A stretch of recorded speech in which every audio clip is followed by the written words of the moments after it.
ancient ones. Welcome. Welcome.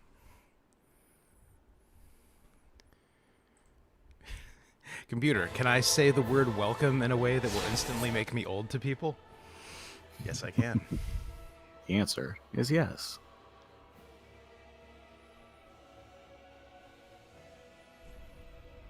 Although Wolverine is actually a Covenant reward. I'd forgotten about that. Oh, yeah, for like the Farron Covenant. Exactly. Farron Woods gentlemen and ladies. Mm-hmm. Mm-hmm. I keep saying the contrepoints thing, the like ladies and gentlemen and those who lieth betwixt. And it occurs, we haven't talked about gender in this game too much. That might be something worth talking about because the character creators in these games are kind of interesting, right? Like there's you can make some sort of gender queer characters, but there is still, in terms of how gear looks on you, there is the kind of traditional RPG binary of like some things are skirts if you are a female character or a feminine character, a female presenting character, and pants if you're a masculine presenting character, you know? Is that the case? I don't remember that with this game. I don't know if that's true in 3 off the top of my head. There are definitely some items that are like that in the Souls games overall. Bloodborne springs to mind. All of my characters have always been female, but I want to say that the feminine stuff doesn't change. Like the, I feel like it's, if I recall correctly, it's a thirsty look. If you put the Firekeeper skirt on a guy, it's just like very tight around the body. Hot. And I want to say that the Black Witch's garb is similar. I think you still have the short skirt, but now that you're mentioning it, yeah, I can't remember. I wonder if it even lets you equip it. It's possible Bloodborne is a special case because Bloodborne obviously has this like very Victorian view of gender, and a lot of the horror is like about the goopiness of female anatomy and ew babies and like all that kind of stuff. So you know, maybe it's thematic. But it's interesting because like Demon Souls, the original version anyway, it's just a slider. Like there is no binary choice, like except insofar as you could be over the middle in one direction or the other, which is kind of cool because that's a bit more like lived reality. Mm-hmm. Yeah, I mean, it's one of those things where like the reason games are relatively binary about this stuff is quite definitely just because it's easier, right? But that becomes an assumption that's embedded in the thing. I am realizing. Yeah, I wonder if it's my mic sensitivity is up a little too high, so hold that thought. Be right back. All right.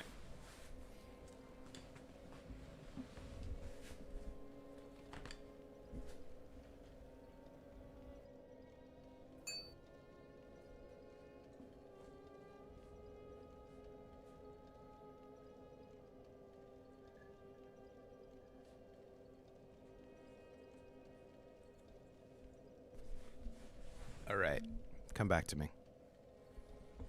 I am back. No, I was just gonna say, yeah. Is it because it's easier, or just because it's kind of routine at this point? That you just that the character creator has, I mean, a lot of games. I shouldn't say a lot because I couldn't name one off the top of my head, but I know that there exists games where they get a little more creative with the gender binary, and you can do all sorts of different stuff. So in this game, yeah, I mean, one of the things you didn't mention that I thought you were going to maybe lead to is the it's Gwendolyn's ring. I can't remember what it's called, but it's the ring that lets you switch your. Sorry, I forgot. I switched to the stream and I was listening to myself 2 seconds ago because I hadn't muted yet. We were so young then. That lets you change your very subtle body movements. The reversal ring. Males can perform female actions and vice versa. And it just I think it literally just changes kind of like the way you walk and run.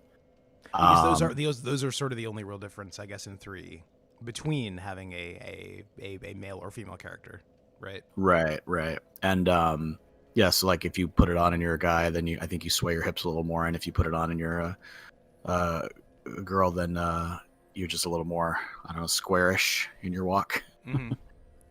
Yeah, no, I mean that's the funny thing, right? I believe the reason I need to look this up actually, but I believe the reason Demon Souls did the slider thing was because, like, there's an obvious sense in which doing everything twice is going to be more expensive or higher effort. So to literally just have like a slider that changes, facial asperity and whatever else, was a cost saving measure. But yeah, then you get in the habit of there being exactly two sets of animations or whatever, and going beyond that or blending them in some way becomes, in someone's head anyway, cost prohibitive, because it's like, obviously making two sets of animations is an attempt to give you options or to be inclusive or whatever. So there's an obvious sense in which why stop there. There's actually an interesting feature in Dark Souls 2, where there's like a sarcophagus you can climb into, where when you climb out, the game has just flipped that choice for your character. So if you made I think it is just called like male and female in that game. If you've picked a male character, then your character, like, it doesn't just change your animations. It actually, you will look different, because it's just like, if you had made the exact same character, but checked female instead of male, here's what you'd look like. Like, it's actually like a transition sarcophagus. It's a very strange, and you can just climb back in and switch back if you want, but it's like a very, you'll have to show me that when we get there. Yeah, for sure. It's off to the side. It's in the things betwixt, so we could do it whenever. All right. As a quick, just so we can get on track, I don't remember where we are. We finish Yhorm? Oh, I don't think we even started toward Yhorm. Okay, because I played a lot of this just to kind of be ready for whatever. You're good, so I think then it would be Irithyll Dungeon, I want to say. Okay, yeah. I forget what's upstairs at Anorlando, so let me check that out for the people real quick. All right. The people. My people. Make sure the government understands the people. There, I don't know if you've. This is one of those things where I like make musical theater references, and I know you get them, but I know you're not like as deeply invested as I am. There's oh yeah, I'm like aware of them. Andrew Lloyd Webber, one of his better shows really is called Evita. It's about Eva Perón in Argentina, right? And there's this incredibly strange convention that I've never understood, where, like I understand the convention of like if everyone would be speaking a different language or with an accent, no one does on stage. Like that, so far so good. But the weird thing is like Juan Perón speaks with an accent, like an incredibly thick. He doesn't sound Argentinian to me. He just kind of sounds like a vampire. And no one else speaks with an accent in the entire play. So it's just very jarring and weird. So yeah. So anyway, it made me think of oh gosh, I always forget the comedian's name. One of the duo from Portlandia, Fred Armisen, in his little cameo on Parks and Rec. Oh, totally. Oh yeah, the dictator thing. Overcooked fish, jail. Undercooked chicken, believe it or not, jail. See, you get overcooked, undercooked. Jail right away. Okay, immediately go to jail. So I don't have an Irithyll Dungeon bonfire. Do I go to Central Irithyll? Oh, that means you gotta do your thing alone for a minute. Amazing. I think I remember Church of Yorshka. No. Church of Yorshka, and you gotta run down. I think I remember where this is. It's the distant manor. When we were there, I should have just died and but then I wouldn't have been able to help you with the Silver Knights. We did the right thing. Don't second guess yourself. I can go to the distant manor and work my way. I guess I can't work my way back because that area, I remember where the fog wall is. It's right before you get to this bonfire, so you wouldn't be able to summon me. But I will be summonable immediately after. Okay. Yeah, I think I know where I'm going. This is gonna be fine. Do not weep for me. One of the things I did is I don't know if all the games do this. I know 3 does it pretty hard, is it starts to really ramp up your item discovery later for upgrade materials. So I've just been like upgrading the insanity out of my my weapons, and I've really been enjoying spears this go around. Most of these weapons I actually never played with, so it's been fun to like see what different ones do and how they work. And it actually, I feel like, because I've played this game so much, but mainly like on New Game Pluses and with carrying forward all my items, I'd kind of forgotten like boss strats. So it's been fun to kind of play against my element with like spears, like weapons I don't use much, and like kind of have to remember like the quote unquote like correct way to fight bosses, or at least like the creative ways to fight bosses, so that you're not. That's an interesting thing, yeah. So like one of the things these games never overcame, maybe they're not even trying, right? But a design problem that I know designers think about a lot is this game has a ton of options. And I think these games are actually generally good about there not being like a best build or an item. Like a meta develops in PvP, I suppose, but even then it tends to shift over time. And not we were talking about this last time. Not even because of nerfs, just because people learn how to counter the thing that was on meta before. But except for straight swords. Right, well, I mean, even then, people know how to counter that a little bit. But yeah, totally. You have to be deep in the the brain zone to be in the group that knows how to counter them. But they can be countered, right? But that doesn't really solve the problem of you as a player are relatively likely to pick a lane and stick with it forever. Not even just for one playthrough, but forever. Like on your next playthrough, because you start with all your equipment, you're relative. I'm at the bonfire, by the way. Yeah, I was gonna say I'm exploring this area and I can't put my sign down until after you get out. So there's gonna be some of those ghost stabbers. Okay. What's it called them? Stabbing ghosts.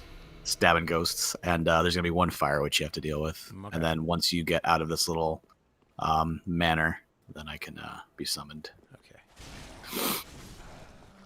Fight some. Hello, your stabbing ghost. Stabbing ghost. Stabbing ghost. Oh right, you. Oh, sorry. Yeah, in one Pontiff Night. That was my bad. If you just given me the inventory correctly, that would have gone perfectly. Yeah, it's my fault.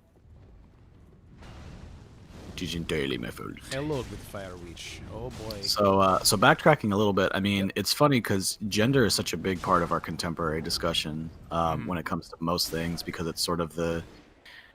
I mean, I don't know if I want to say the new frontier. People have been talking about it forever, but I guess it's kind of more quote unquote. There was no gender before 2012. I guess I just mean, yeah, like it's a little more mainstream now. Like people, it's a conversation we're ready to have. Like obviously there's always going to be pushback for every kind of like new idea that comes around. Like, like you can't see my fingers, but new, and each kind of era has its sort of focal point. I would argue that like the 60s was, a big thing for civil rights. And then I would argue the 80s was a big, thing for gay and lesbian. I think rights. you could make an argument that the 60s were a turning point for civil rights. I guess I just, because I know that, I mean, we're learning now with so much access to, like what did Will Smith say? And I mean, lots of people have said it, but he gets credit a lot for saying it. It's like, oh, stop right there. My sign's about to go right down. Okay. It's not that, things have gotten worse. It's just that we have more, people have little cameras on them now. We have, we're much more aware of what's going on because we can be. Whereas before, things were to either be unreported. Like a lot of people forget that the Emmett Till, his mom's decision to have an open casket for Emmett Till was such a huge deal because most of America had literally never seen the, end result of a lynching. Like, right. I mean, as macabre as it sounds, there was this maybe sort of like, I mean, it doesn't even make sense to say, oh, you already activated Alva. I don't know how, but yes, I did. There's a sense of like I don't even know what to call it, like a clean death almost. Like, I mean, lynching is awful, but I guess, in someone's mind, it's like, quote unquote, you can't see my fingers. All you're doing is, murdering someone. But specifically like putting them up in a tree. But, the Emmett Till thing was like, oh no, not just that, they desecrated his body. They did all this stuff before they finally lynched him. It's, not only that, it was like a town event. So, wow, good job. So all of that just to say, like, yeah, so when I'm saying that, there's focal points, I just don't want to, I'm saying that because I don't want to discount, the momentum that was happening in, different movements at the time, but just may not have been as visible. Oh, for sure. No, so that's why I'm saying now, I was joking. My joke, to be clear about the intent of my joke, which was not a great joke, was that like, obviously, like things happened in the 60s, like the Civil Rights Act and the Civil Rights Acts, I should say, were pretty important. But what you're responding to, and what I don't want to be seen to be buying into, is the like the help narrative, the Hollywood narrative that like there was racism and then the 60s happened and now we're all good. Right. That's what I'm also trying to say. Like, that's not the case. I just meant it. And we're still, fighting for civil rights. It's just that, it's sort of a defining feature of that era. And like I said, with gender studies, with when the world's arguably, when arguably the world's most famous author is, in full turf mode, I think it's worth recognizing that it is probably the most visible issue that we have today in a lot of ways. Yeah. The Emmett Till thing I want to stick to for 1 second because it's such a great example of like semiotics and framing, because like you're saying like a lot of Americans had never seen what a lynching looked like, and I think for a lot of Americans that is true, but for a lot of Americans they were like, I mean, they were passing around lynching photographs like trading cards. This was a pretty normal thing, and it's like it doesn't linger on the damage done to the body. It like the thing that's most obvious is the community gathered around smiling, which is really goddamn chilling. Yeah. But you can, if you're looking, you can see in those photographs that like people were burned and awful shit. Hold up. This is one of my favorite weapon arts, especially for these guys. Look. Does good work. Also, we got invaded. I'm not sure what direction they'll be coming from. Oh, he's right here. Hello, friend. All right, so he's gonna Iggy for sure. Let me see if I can take care of this lady in this area. Yeah, I'll start whether he wants to or not. Oh, yep, he's getting for me. But all right. Let me switch my weapon here. This is not a great... he's not here to duel. He's here to play. Yeah. He come to play. What is he using? Oh, he's using poison. I wanted to mess with that build, but I just... Yeah, he's going to Iggy, I think. Oh, no. He's coming back. Oh, but now he's going forward. He's Iggying. Well, there's some stuff over here we can get. We wait for him to make up his mind. But yeah, so I just wanted to say, like, it wasn't even necessarily that no one knew what a lynching looked like before that. It was like the idea of seeing it from the perspective of like this was someone's son. This, and right.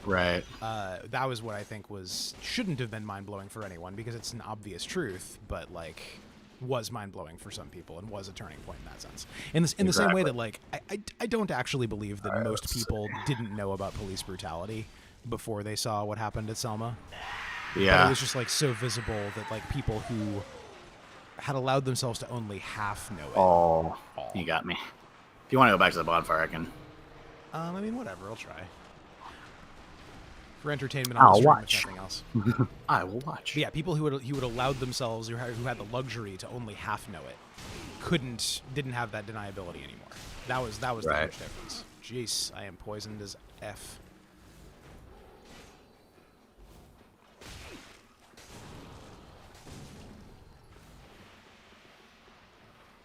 Hey, you got an interesting build. It's I wouldn't say it's meta. When I was fighting, I get a sense of like if we'd had better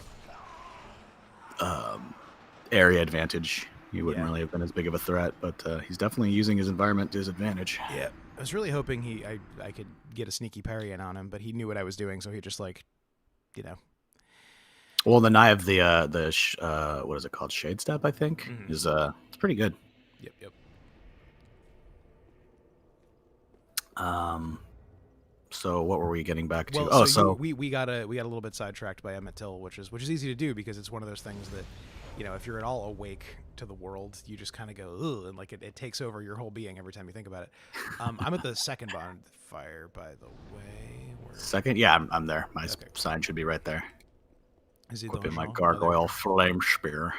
So many things in here are weak to fire. Me and the goyles.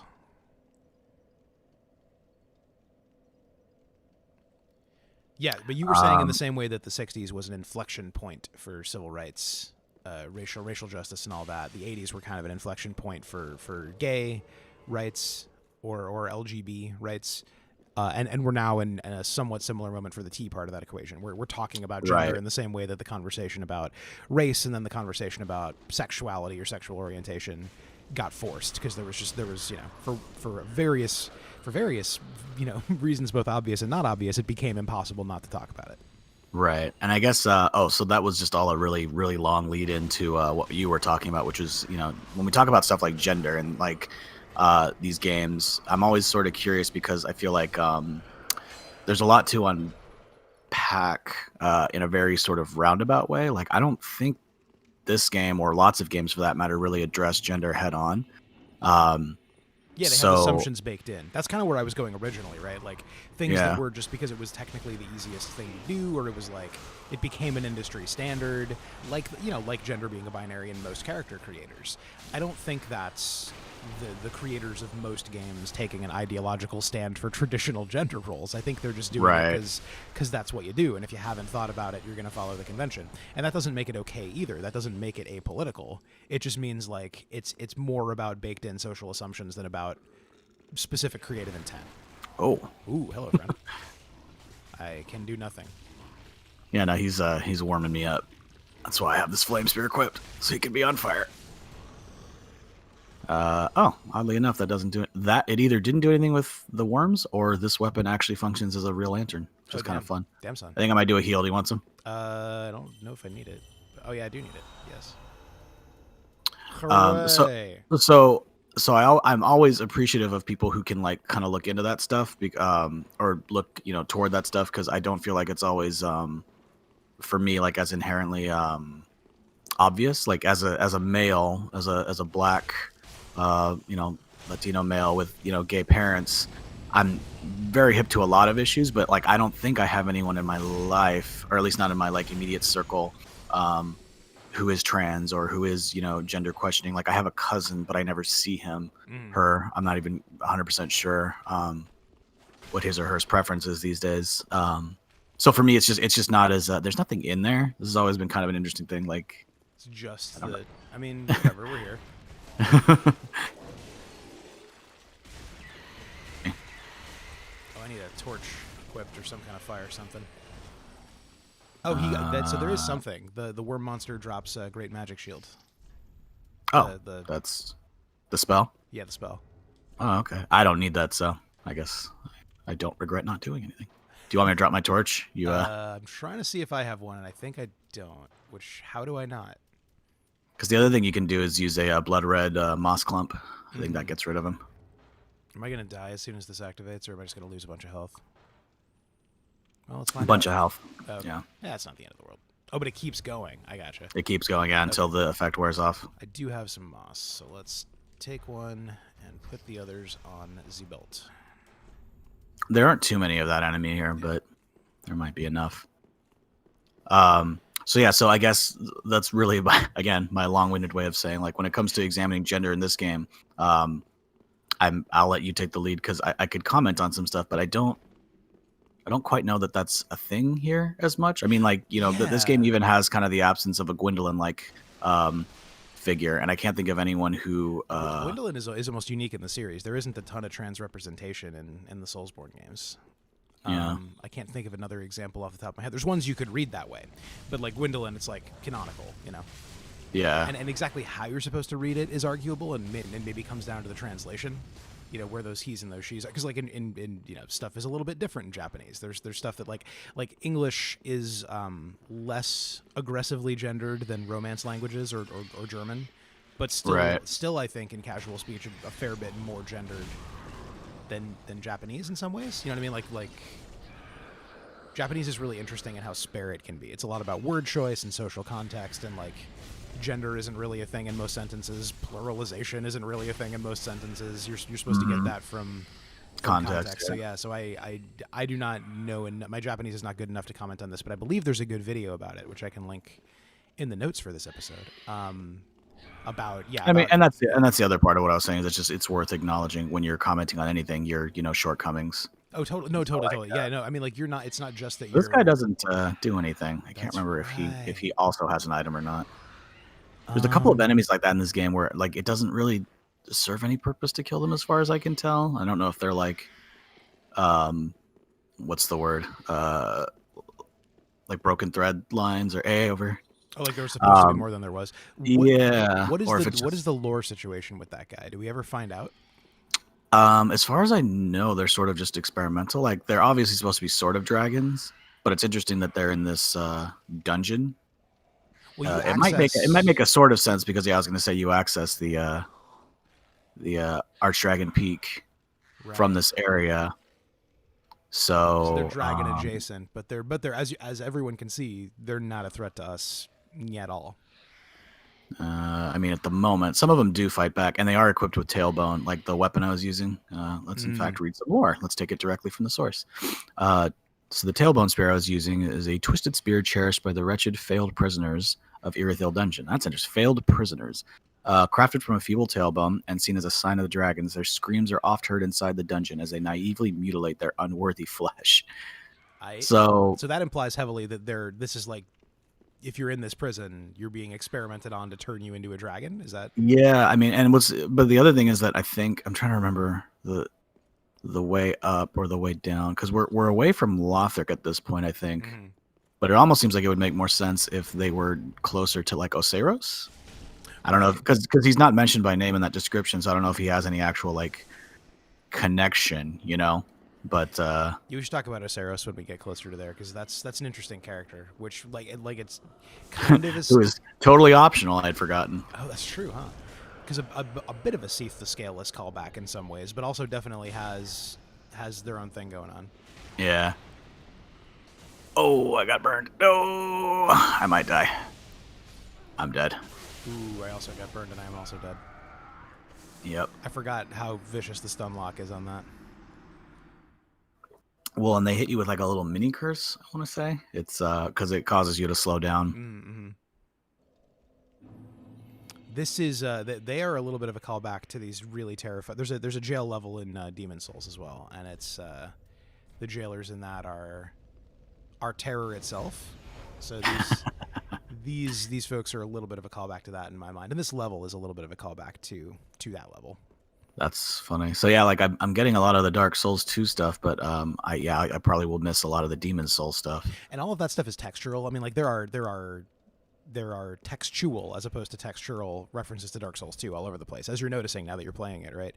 But yeah, I mean, like again, like in the same way that there wouldn't be Donkey Kong if Miyamoto had gotten the Popeye license, and there wouldn't be Star Wars if George Lucas had gotten the Flash Gordon license. There probably wouldn't be Dark Souls if not for the fact that Sony hung on to the Demon Souls IP and didn't really want a straight sequel. Yeah. So any reference to Demon Souls is more, it's an illusion or it's mechanical or something like that. It's not like you're gonna meet a character from Demon Souls in this, or visit a location. Like we're not gonna end up. We're not gonna meet old King Allant in the same way that there are traces of Gwyn. Oh, that works.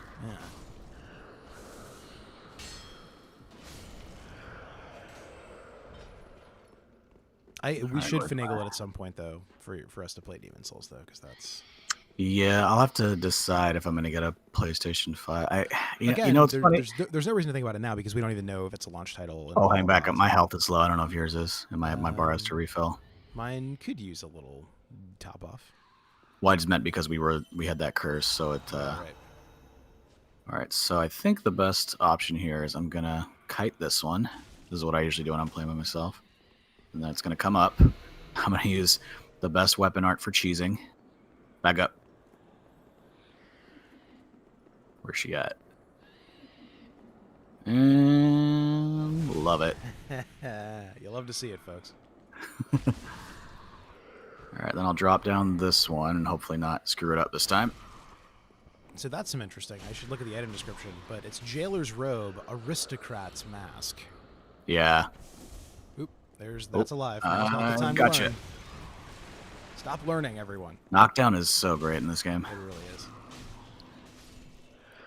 I also have Force, which I don't use that much. But okay, so yeah, here's this one. I forget if there's an item in there. There is. So I think he'll attack you? Yeah. Okay, yeah, so some of them are hostile. Which is extra interesting. Ooh. Well, it's interesting. So this one's hostile and has a weapon, so I don't know if there's a thing there. All right, I'm gonna heal again. Yeah, I'll keep one of those on one of my shields. Let's take a moment and look at this gear that they dropped. Just for funzos. This is not a heavy lore stream because we didn't do enough research for it to be one. But where's that aristocrat's hood? There we go. Aristocrat's mask. Excuse me. Mask worn by jailers of Irithyll Dungeon. Noblemen delighted in its plump features.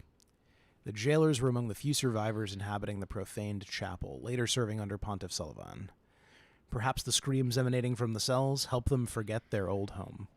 That's interesting. So, like aristocrats that became like torturers. Yeah, there's like the hierarchy of the society was preserved in some way in the jail. You're gonna get stabbed from the side. Oh, you're right. Just a heads up. I mean, focus on the crystal lizard, but or not. Oh wait, still up. Oh my! Oh, this lizard! Come here, little jerk. Got him. So again, this one's locked. I got the jailer's key though. Oh right, I just meant no. What I mean is this one. Gotcha. There doesn't appear to be anything in there, so I don't know if there's something to get from that enemy. I mean, we're at this point we're finding out, right?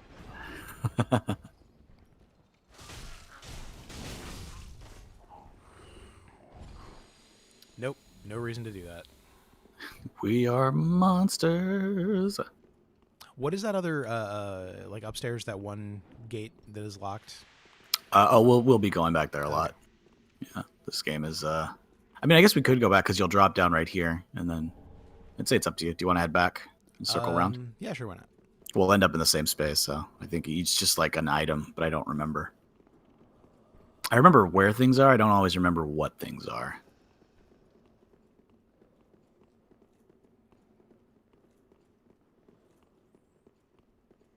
So yeah, I guess to put a little pin in that one thought. Yeah, I guess we'll come back to gender stuff as it comes up, like when we run into I guess we already beat Aldrich, and like we said, there's not another character. But well, yeah, I mean, like, we talked about it a bit when we were doing the this version of the Henri quest line, because Henri is like like I'm almost tempted to say that Henri's gender is interesting or in question, but it's sort of not. It's just that there are two versions of Henri. Like, you can never access both of them in the same playthrough. You know what I mean? And Fire Emblem series does something similar. I don't play enough Fire Emblem to know. Are NPCs actually changing gender/sex? I mean, not that I'm conflating the two. I'm just saying I don't know which one. I do not have enough of a knowledge of the series to know that. In Three Houses, like are Byleth and Corrin their main characters, so that has to do more with like the player preference. Exactly. Okay. Yeah. And it's a sort of a standard thing in that situation. Your Mass Effect sitch, where there are some characters that you can romance regardless. I guess they're just canonically, bisexual or pansexual or whatever.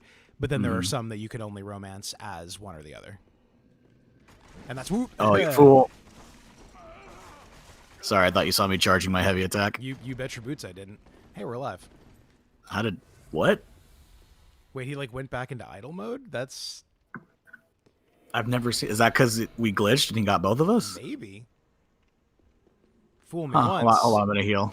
Oh, well, no, never mind. Nope, we're doing this. By the time you said that.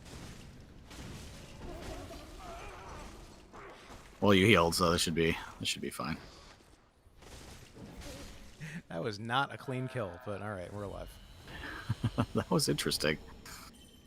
That was among the strangest things that's ever happened in the video game. But yeah, so in Fire Emblem, in Fire Emblem Three Houses, I can say definitively, with confidence, the sex/gender for everybody is cis. Helicopter time. They're in the DLC. There's a character who's gender queer, kind of, but it's still like pronoun wise, I think it would still be correct to call him cis.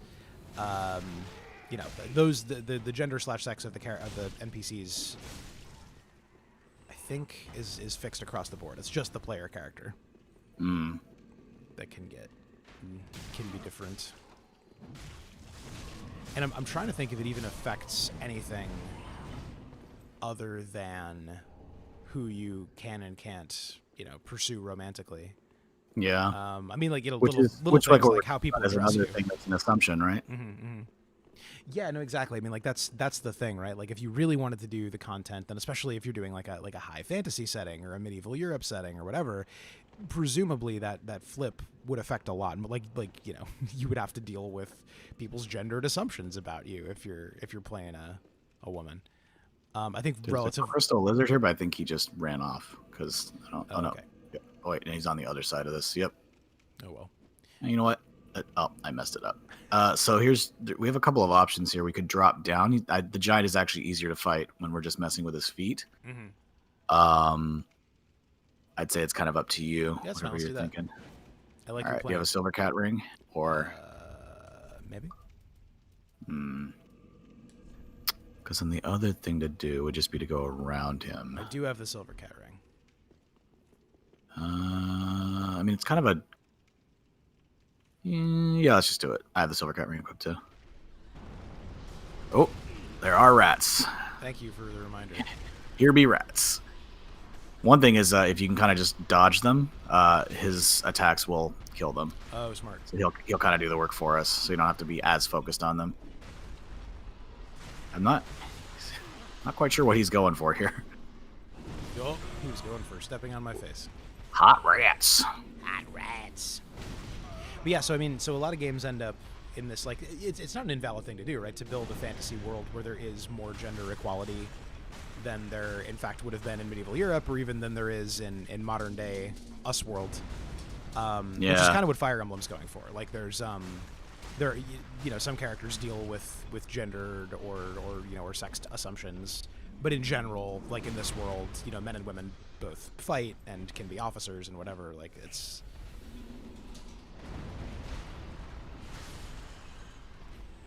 There are certain, like, weird mechanical things where, like, there are classes that only a man or only a woman can be.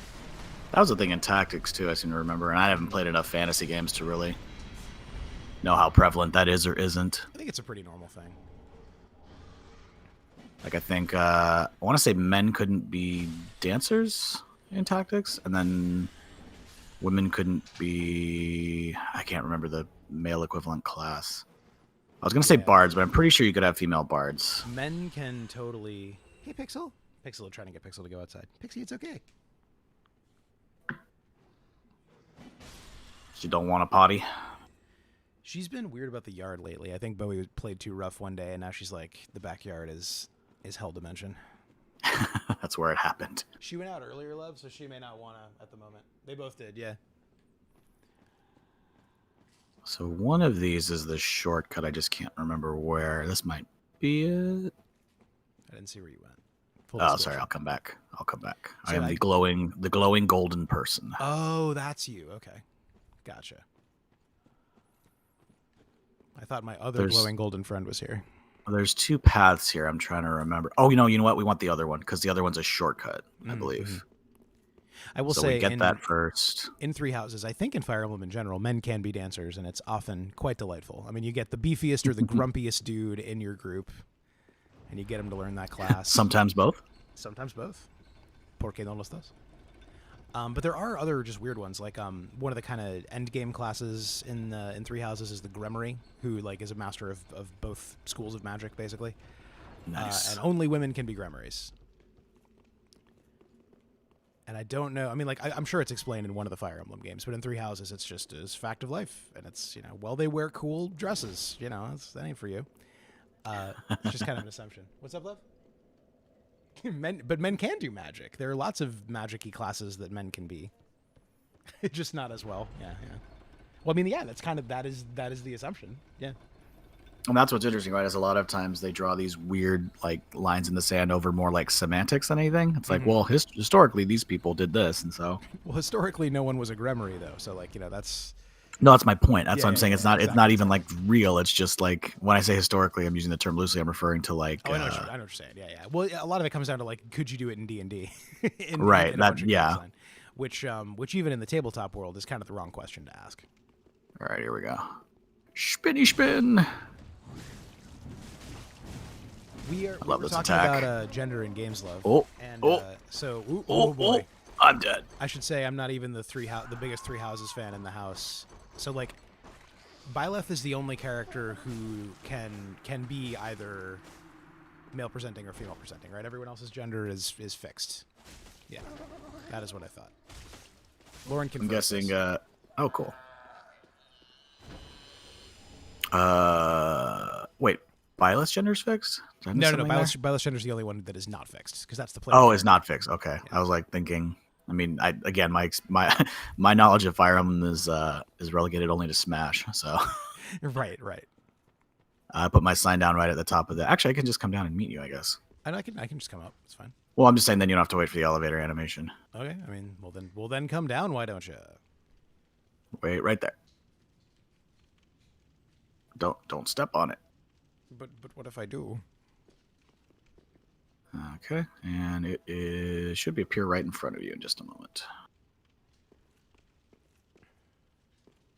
Yeah, and those games are generally pretty good about offering gay relationships, albeit there are more for Lady Byleth than Man Byleth. Mm-hmm. That got better post DLC, but it's still not exactly balanced or anything. Not that balance is even necessarily the goal. This is always a big question in game design, right? Like should in RPG design specifically, I guess, but like, you know, should you be able to pursue a romantic relationship with whoever, right?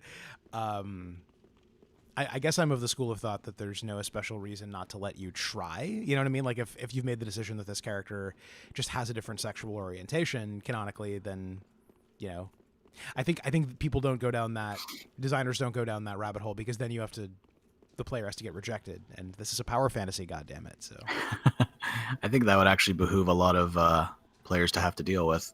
Yeah, no, it's an interesting experience, and like the idea of we're allies, but no thanks. Like that's kind of a cool scene to write. It's a shame it doesn't happen more.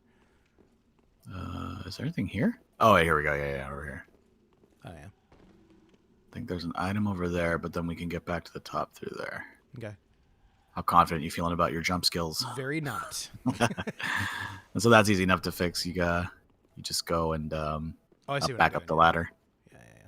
I think. Oh wait, no, we'd have to go all the way around again to get here. I don't remember what that item is. I'll come down to you. We can keep exploring and maybe try that again. Okay. This is like the way forward. I went down the ladder. Go? Oh yeah, no, that's fine. That's why I was saying we can just keep doing more, and because all that is one item. I don't remember what it is. I can always come back. It's fine. Hello, rats. Hot rats.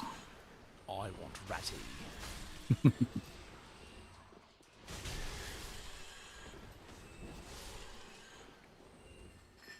I'm gonna do some heals. Yep. All right. Yeah, I mean, I honestly wish. Let's go up first, because that's gonna be the thing. I wish more games would get weird with it. You know, like yeah. If you're making a sci-fi RPG and you can be a non-human species, why not do one with with 6 genders or something? You know, or 6 sexes. Yeah.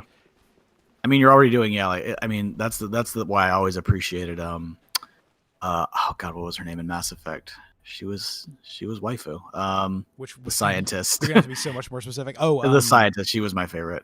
Blue. Liara. She is Liara. Yeah, that's why I always appreciated Liara, because like you're already, I mean, are these different species? So, one is not. Okay, that one is. Oh, that's the one. Yeah, because the Asari are an interesting case. There's a little bit of like the green skin space babe trope going on, because they are in the text they are a monogendered species, but they are definitely all female presenting. Yeah, to a human eye. And so I found it interesting that they don't particularly. I'm gonna simplify here just to be kind of silly. Like they don't see sex, I guess, because like. It doesn't matter what your shepherd is, you can romance Liara, which I always thought was kind of interesting. Whereas, the other ones care more, I guess. Yeah. I mean, the characters do feel pretty well written, even though I'm trying to think. I guess out of everyone, on Mass Effect, like generally. No. I'm not even for that matter either. I'm just thinking about what you said, which is like, I mean, it's. So that's the thing, right? Like when you're talking about inclusion, it doesn't mean that like literally everyone has to be this like, blank slate glob of like whatever sex, whatever like you can have defined characters. It's just more like to your point about like, well, what are you saying about the character if they have this personality type one way or another. So like for example, I think the counterexample to Liara to me would be what is her name, Tali, you're thinking, or? No, the the manic pixie sprite, I mean, she's not pixie. She's more like manic homicidal. Manic xenophobic sprite. You're thinking Jack? Ashley? Is it? No, Jack. Was that? Okay, sure. Yeah. So Jack to me kind of makes sense just because of her trauma, like whether or not she's more hetero leaning or just one or whatever. Like there's an explanation for why she might have something one way or another. And then Ashley is I guess sort of like a fundamental Christian a little bit. Like that was always kind of a weird thread to me. Like it. She's a xenophobe, but the game just like makes it. So she died in my playthrough, so I have not seen how her thing plays out in 3. Yeah. Caden stuck around for me, but like it tries to, like, is it just like I'll be the racist dragon? Like she just isn't racist anymore at some point, or like what happens with that? Do you know? Because in the first game, she's like a human supremacist. Yeah, she still kind of has that thread later. I'm trying to remember. Are there things in these cages? I remember she was the least interesting character to me, and I don't really remember what her follow through was. Yeah, there are things in the cages. Get back what? To Bloodborne. Oh, this ain't your game. I don't have much health, but I'll do what I can. That's all you can do. I guess I'll take an Estus. I just didn't have all my health back. I mean, like the example is like a lot of people who played Lady Shep, either because they wanted to, because it looked more like them, or just because they wanted to enjoy the vocal performance of Jennifer Hale. Were bummed that they couldn't romance Tali, because Tali is, I guess, just straight. People love Tali. Tali's great. Tali's great. I was happy that I was playing a bro shep so that I could, pursue the Tali route. I did both. I did bro shep primarily for Tali just to see what her story was. Like to follow it through. But bro shep is very boring to me. There's a little thing about one thing I enjoy about bro shep, and I'm not sure it's intentional. In fact, I'm sure it's not. But like Jennifer Hale does a pretty good job of making the Paragon and Renegade lines. That's so good. Making the Paragon and Renegade lines sound like the same person is saying them. Bro shep does not do that at all. He sounds completely unhinged and like when he's Renegade. Yeah, there are two people in there. Yeah, but yeah, no, because Tali has some definite like Orientalist tropes going on with her character to make her the one who is no, definitely, absolutely straight. Has some weird stuff in it too. That she would be the one who's more like romantically conservative, for lack of a better term. I mean, kind of like you were saying, it's not like we're necessarily, shitting on this stuff. It's just that like it's worth looking at. It's kind of like how, Lindsay Ellis talked about in her recent sort of hot take video about JK Rowling. JK, one of the things she mentioned is just like, how do you sort of reconcile stuff? And I would say that sometimes those conversations aren't necessarily about reconciling. It's just, it's really more about like examining, like being aware. Like sometimes, historically, media, whether it's something we, consume frivolously or whether it's something that's, there's a lot of thought and purpose behind, which can sometimes be more terrifying depending on the context. Sure. I think if there's something you like, it's okay to still like it, but you need to at least be willing to like look at it. Yeah. And I think that's the same, like that's kind of what we're doing with Mass Effect. It's not like we're saying the games like have no merit or value because of these decisions. And when we say, it's the text of the game says weird things about such and such. There's a miracle up here, but I don't know if you need it. It might be like a spear or something.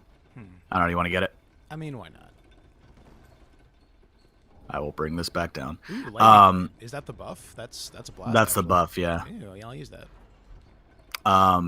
So what was my point? So my point is like I think it's one thing to enjoy something problematic, but it's another thing to just ignore what the thing may or may not have to say about a certain point of view. Yeah, I think we're reacting against a thing that doesn't exist on this stream. Elden Ring stan. Oh man. But I am Elden Ring stan. Now I must fight the mirror me. Spider-Man meme. Yeah, exactly. It's different pointing. I have no idea where they're coming from, but we have a shortcut now, so The shortcut is unfortunately taking us directly to... Oh, we already cleared... Oh, this is the same playthrough. You keep summoning me. Yep. So if we want to go back... I'm trying to think of what makes the most sense here. I should say for those tuning in who are not deep in the From Software verse, Elden Ring is the next From game that we know close to nothing about. Yeah, we know it exists. We know George R.R. Martin consulted on it. We know it's kind of Norse-ish. And it's kind of open-worldy, and that's basically all we know. Go this way. That hasn't stopped people from standing it. Or, I think VatiVidi actually did a roundup of the 10, best like made-up Elden Ring bosses that fans have just come up with.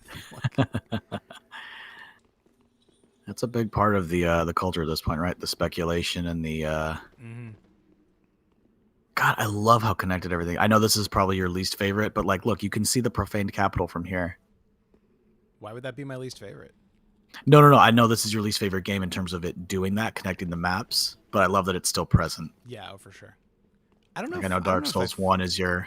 I don't know if I feel that way. I think Dark Souls 1 is more consummate about it, but I think that actually makes it a worse game in some ways, like to actually play as a human. I mean, yeah, I don't think we were talking about it on the stream. We were talking about it privately, but H-Bomber Guys in defense of Dark Souls 2 video talks a fair bit about how I still need to watch that. Thank you for reminding me. It's very good. It's long, put some time aside or whatever, but it's a good video.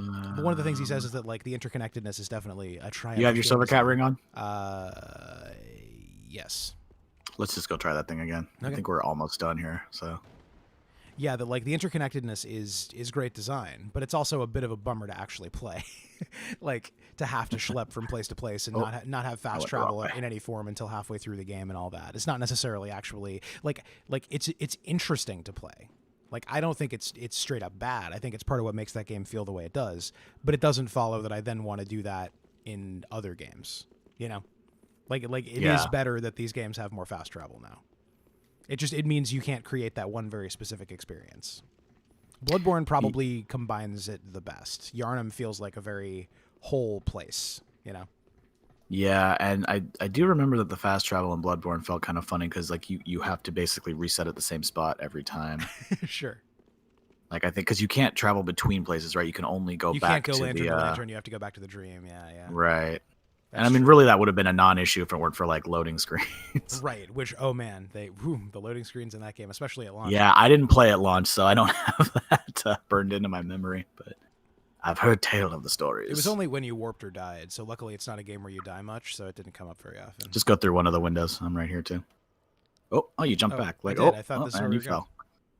Hold on. I can find you. There's a ladder. I can come back.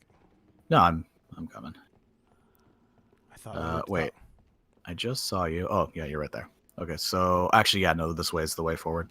I think we're pretty much done here. I don't feel like we missed anything. Okay. We still got some guy out there hunting us. Oh, that's true. I forgot about that. That friend.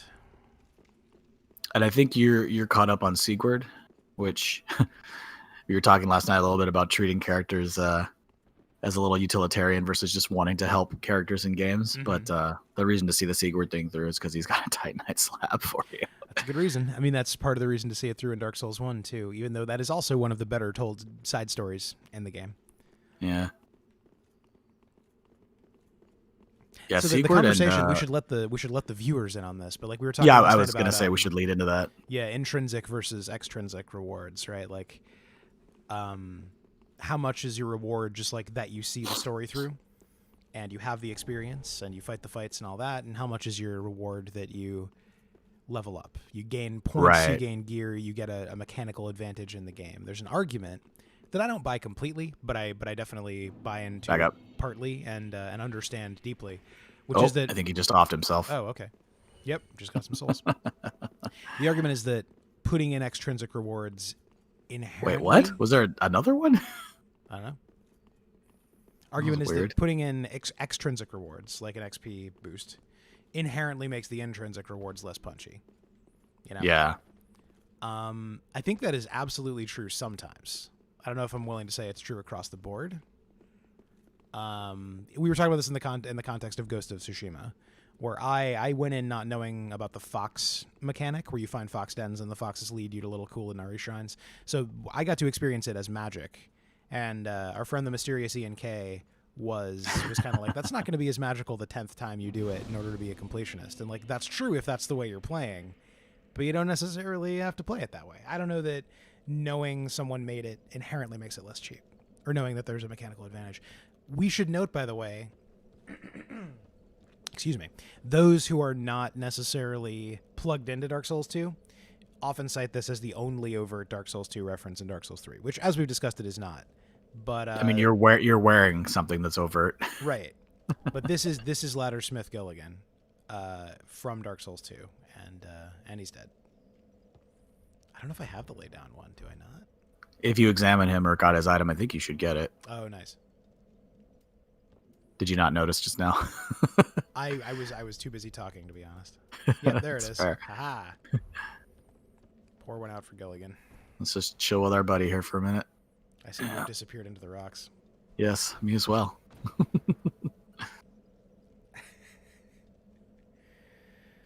Good night, sweet Laddersmith. We're just hanging out. So this is a good example of there's no extrinsic reason for us to have just done that. We just wanted to do it. Yeah, I mean, there are games that eschew extrinsic rewards pretty much completely. I don't know. I don't know why Proteus always springs to mind, but when you're playing, and that one I haven't played. It's great. I mean, it's like just a little Exploro game where the world is very musical, and like there is a way to progress, but all you get when you progress is the next part of the game. You know. Is there anything down here? I can't remember. I don't see anything. I remember there being something, but I don't remember what.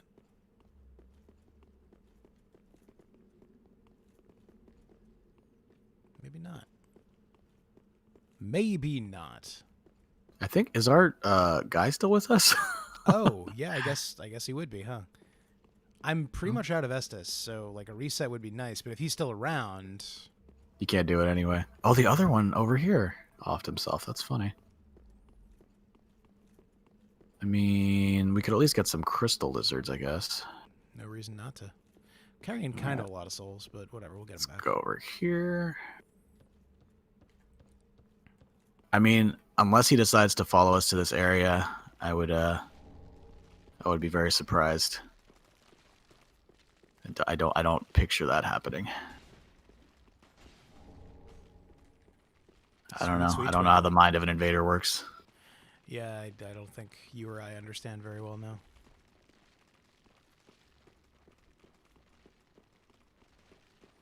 I brought caressing tears. I mean, yeah, this area is not that treacherous, other than the toxic.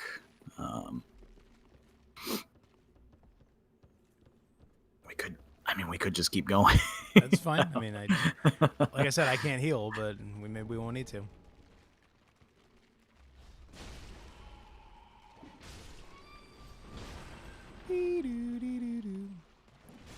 Is what I hear in my head every time the word toxic comes on the screen. I always think of Itchy and Scratchy Land with these enemies. I really wish they wouldn't scream. I can't see items, so I'll just follow you, and I do have caressing tears in case the toxic gets gnarly. Okay. I mean, I'm already like halfway built up, but... All right. Toxic. All right. Quick pause. I mean, obviously it'll build up again, but at least it'll just delays a little bit. Ooh. One thing you can do to mitigate too a little bit is, do you have the Sun Princess ring? Just put that on real quick. Oh yeah, good call. You are smart. And then I'll give you one of these. Oh boy, where's that? Where sure is that ring? Maybe another one. I think you just got it, didn't you? Yeah, I did. All right, and I'm out of Estus, so maybe this run is just us doing this.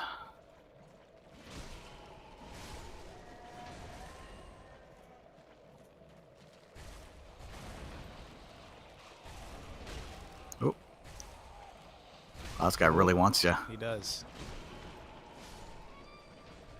All right. You probably have some moss too, if you need to use it. If you don't, like I said, just go somewhere where we can pick up your souls. Oh, the invader's behind us. Oh, great.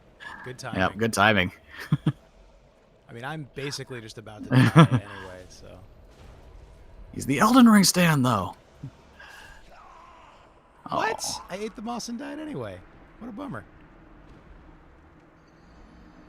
I was about to fight the man. He's doing a celebratory thing. I was going to fight him with no health. It was going to be kind of fun. Oh, well. I mean, I hope it paid off for him. Yeah, that was a lot of time investment to do basically nothing. I mean, he got the item, I guess? I don't know.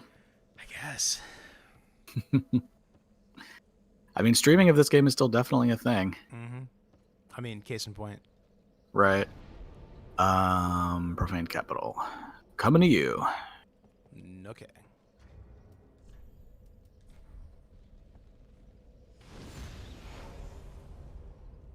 And my sign, I'm going to put it kind of like near the,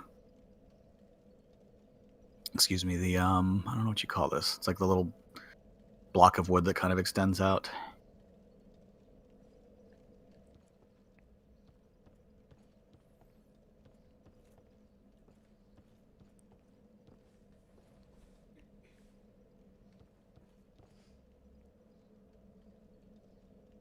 Don't see it yet. So the profaned capital, so the profaned flame, wasn't that the, that was the Witches of Izalith, wasn't it? I think so. So, like... That was where chaos and demons were born from, was when they tried to, like, recreate the, the first flame? That is the deal with the Witches of Izalith. Is that the same thing as the profaned flame? That's what I'm trying to remember, because there's no, like, witches here. There's not really any pyromancy. There's a swamp. Did we, in fact, miss the dark magic trainer? Oh, I took off the silver cat ring, though. Oh, well. No, you need to have the same key that opens. It's the jailer key. I have that.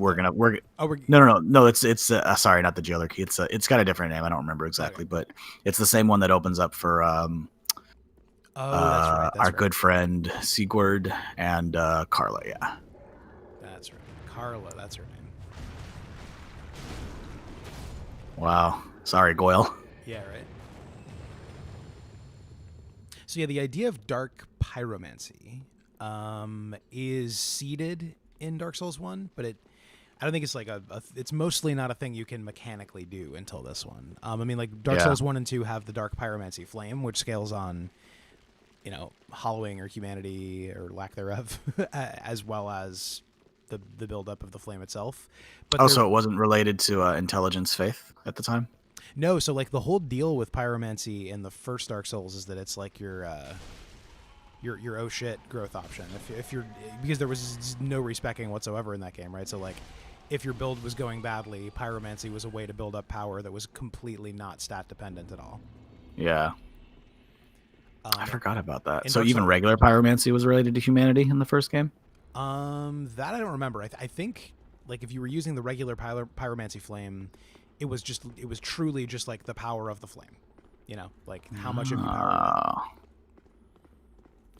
The trade-off was that it sort of was more useful early game than late game. Right. But that, for what it was trying to do, that made sense. Cool. How do you have that much poise? Called shenanigans. Wow. Where did you go, buddy? I've had a day.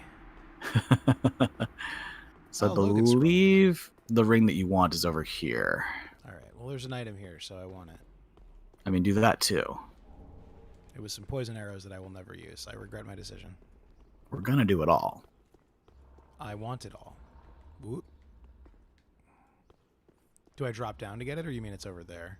It's over here. It's Okay. I played this game so many times and never realized until I played with a friend recently. I always thought these enemies just spawned. Mm-hmm. I'll wait till you get here. Should I not drop down into here? Or not yet? No, not yet. Okay. I'm sorry. I thought you saw me. No, go to the Going up here. I gotcha. Yeah. There you go. There you go. So I thought these enemies spawned when you got the item. Mm-hmm. But they've actually just been invisible the whole time. Oh, that's really cool. I never knew that.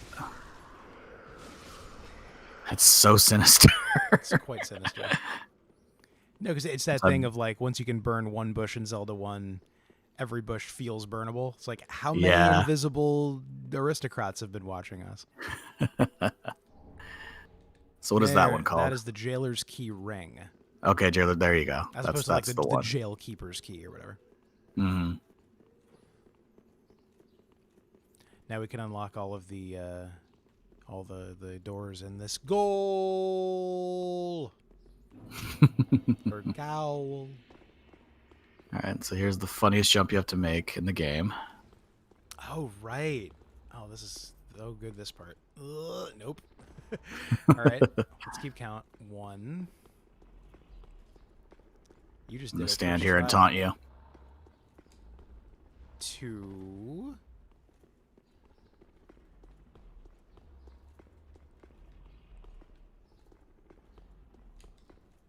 3. I mean, 3's not terrible. 3 is good. Less good than 1, you beast of souls, you. It's just a timing thing, and I've just done it so many times. You are a saint. Your good friend, the Onion. I, Siegward of Katarina, express my deepest gratitude. Take this, a token of my faith. I don't know the story with Japan and the Onion Knight. Like, where does that come from? That's a good question. The archetype shows up a lot, I feel like. It does. I feel like I looked this up one time and the results were kind of inconclusive. Do you know this, Love? What is the deal with the trope of the Onion Knight?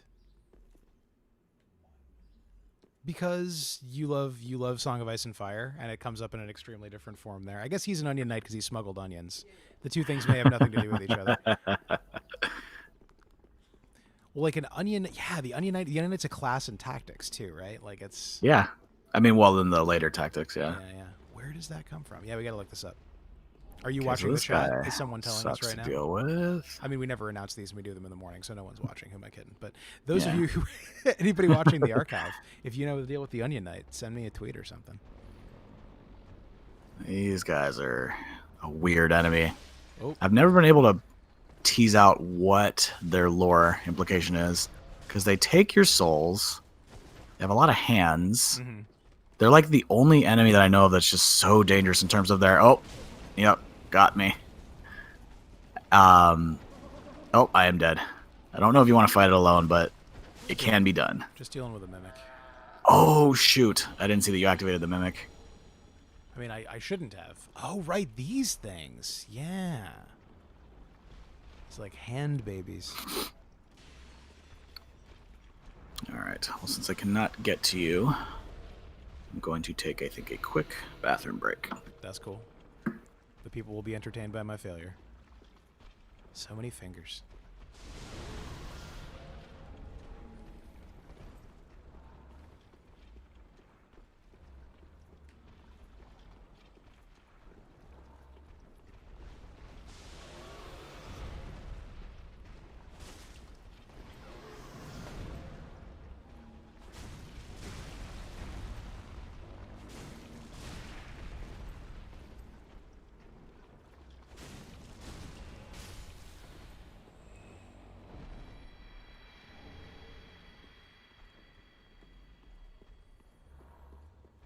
We did it. I stopped talking because Lucio wasn't here, but hello, everyone. So what is up with those things? They kind of have... They share some design DNA with the ogres from Dark Souls 2. The hand imagery, in our Dark Souls 2 playthrough, which you're not seeing, but we talk about sometimes, we did just get to Black Gulch, where there are the hand worm things. It's a little bit like that. This thing, like the fingers are more obviously fingers, though. It's quite unfortunate. Well, this thing has like a gluttonous body, but as far as I know, there's no lore items about them. Yeah, the fact that they're in the room with the court sorcerer stuff, I guess, is the closest you get. That's something the court sorcerers made or summoned or turned into, I guess. Or sorcery, I think. Sorcery too in this game is, I think, my biggest weak spot, as it were. I don't really. Should I come to you, by the way, or are you gonna backtrack? I guess can I backtrack? Can I get, because we dropped down to get to this part? Yeah, you totally can. You're 2 seconds behind, so stop moving for a second. Okay.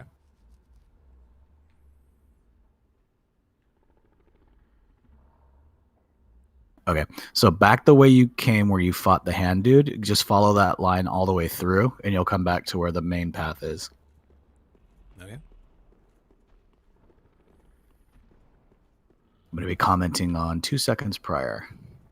But yeah, if you keep going, there's eventually a window that you can fall through, and it takes you, Yes. Or not window, but I guess that archway. Hole in the wall. And if you want to do a fresh... I guess. I don't know if you. I guess I don't know if you'd want to actually, because there's one more thing to do there, but I don't know how worth it would be for you. What is it? It's so that I actually do know. It's an axe called the Eleonora, which is not great. Yeah, and don't know if I care about that then. I think there's purging stones, which you wouldn't really need since you're not on the hollow path. Right. And you have to fight three of those hand boys to get it, so I don't know how worth it that feels. I mean, the handboy wasn't too much of a problem. Let's just move ahead. So moving ahead is in a different direction if we're not doing that side thing. Moving ahead is actually there's a ladder, right? Okay. If you kind of follow, turn your camera back, you'll see my sign too. It's near my sign. Oh, over here? No. Yeah. Wait, I'm 2 seconds behind. Not that way. That way. Okay. Yeah. And I think you'll see my sign. If not, let me know. As yet. I mean, if we're doing that, let me rest real quick. I do see your sign now. You are summoned. Sweet. Sweetness. So yeah, we're coming up on Yhorm, who kind of like Artorias occupies a special place in my heart for like tragic figures. Because he basically like ruled over people who like despised him. Yeah. And I think the implication too is that like, because I don't know that there's ever like hollowing seems to be a human thing, but I always kind of took the implication of like Siegward's quest to be that like Yhorm is kind of going hollow or like some version of hollow. Yeah. Because he says he would stop him and like, but like as far as I know, all of the lore articles like connected to Yhorm seem to imply that he was like a pretty benevolent ruler, but like lonely because no one liked him. Even though he did want to like help his people. Oh, I kind of ran ahead. I'll come back. Well, fuck me. And so when you find him, like the fact that he's fighting his friend seems to imply at least like some kind of madness, right? Right. So yeah. Whether it's hollowing or not, like clearly non-human sentient things in these worlds can go mad in a similar way. I mean, like when you meet Gwyn, he's pretty far gone, for example. Yeah. Gwyn is, he's whatever he is, he's not quite human. And I thought, now that's the thing. I thought Gwyn was hollow at that point, like with his, so that's the thing. So humanity is linked to, hollowing almost exclusively, but it does seem like there's a lot of instances where bosses are like, like skeletons or, these sort of like desiccated bodies that are about as close as you can get to being hollow, right?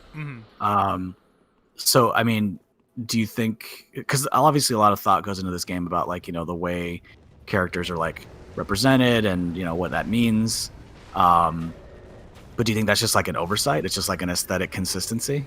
I don't think so. I think it's just ambiguous, There's a video that I figured was part of the canon, but I went back and watched it, and it's got maybe 30,000 views, even though it's years old. I think I made you watch a couple of these way back in the day before you gave a shit about Dark Souls. Sorry about that. The Fail Forward series, which is about sequels and like why the bits of them that don't work and what we can learn from that and all that.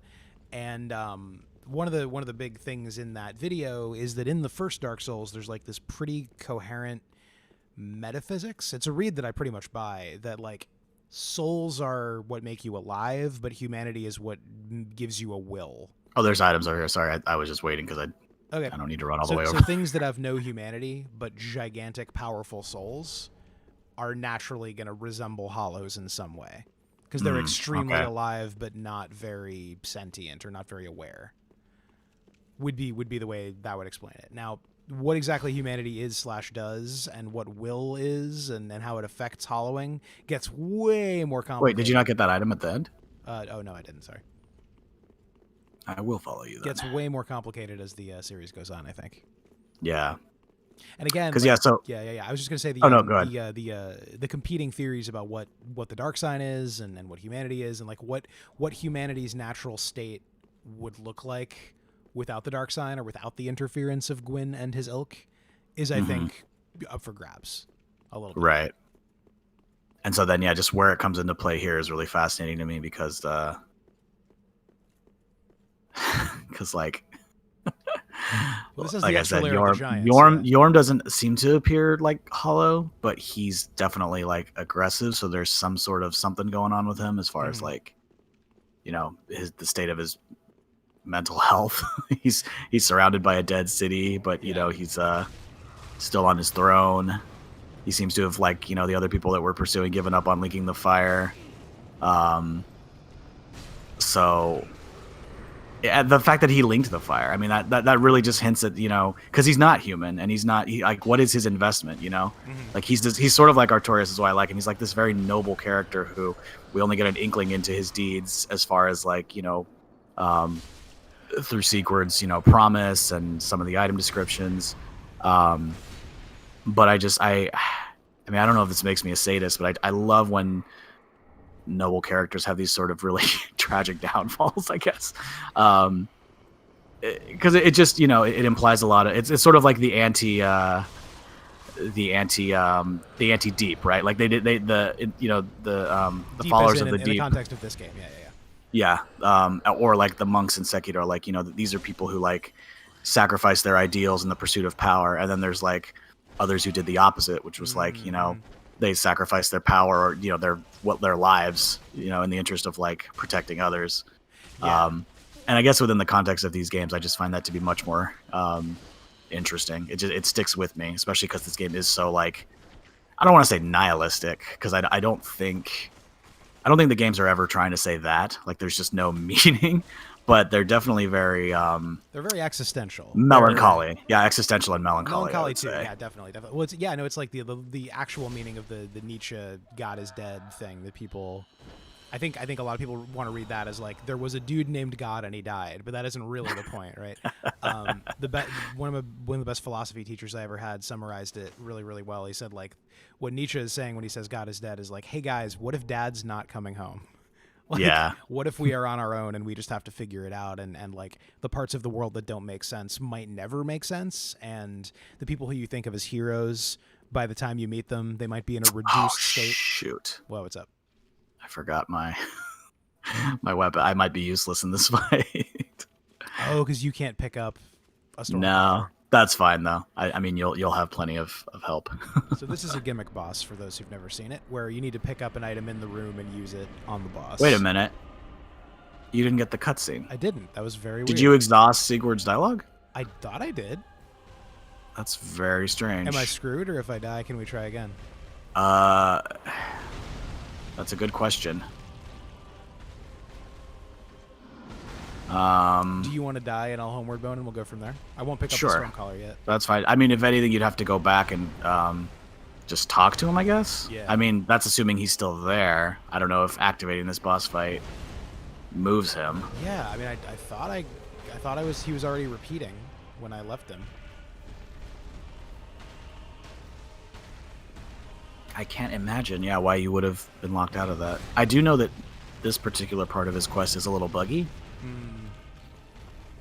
Or at least in the past it was. That would be a bummer if we before didn't get patches. Yeah, that's very strange.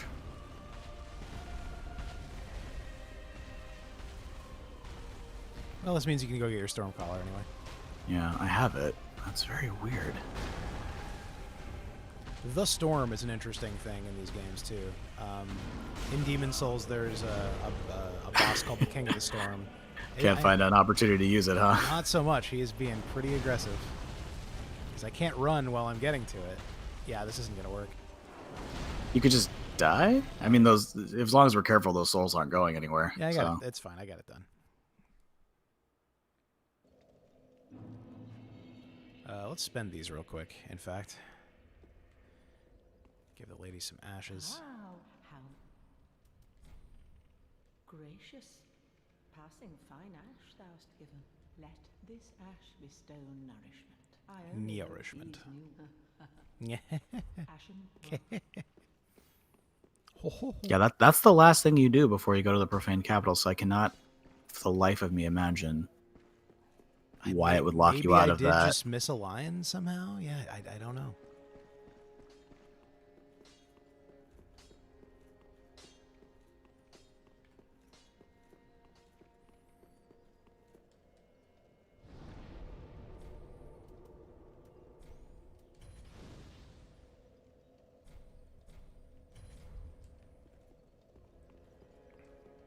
Welcome us. Very well then, Haken.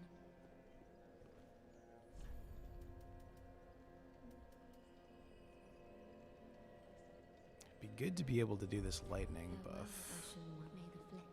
You need 30 for it, I believe. 30? Yeah.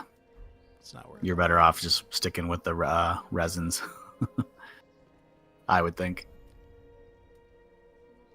The soft cap for endurance is 40 in this one? I think that is the soft and hard cap, but I can't remember. The firm cap, yeah. Yeah, as it were. Okay. Farewell, Ashen One. May the So, yeah, I guess we just go back to Onion San and we go from there. And if he's not there, then yeah, that's very strange. Do you want me to join you for that? Or do you want to just try and run it? No, that's because I was going to say, alternatively, I could just look it up and see what's going on. I mean, that's, if you feel like looking it up. But let's just go. Let's have an adventure. All right. My sign's down. Okay.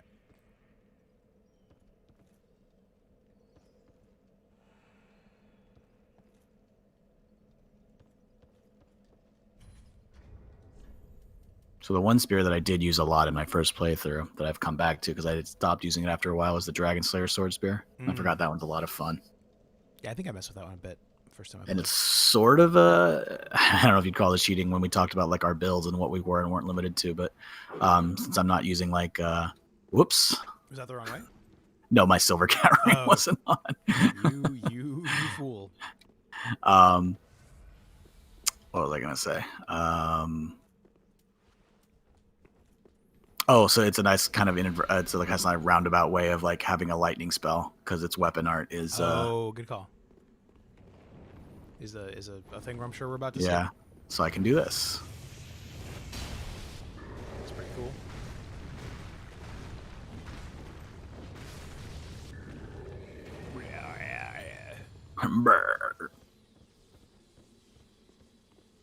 Oh, and it busts itself. I forgot about that too. That's nice. All right, there's a hole. Don't fall in the hole. I will not fall in the hole. Gotta decide if I'm gonna go pick up craft beer today on an IRL topic. There's this one brewery near us that I have fallen completely in love with, and I've been trying everything they make, and they have a new one this week. So I guess the most efficient way would be to hop over here. yeah.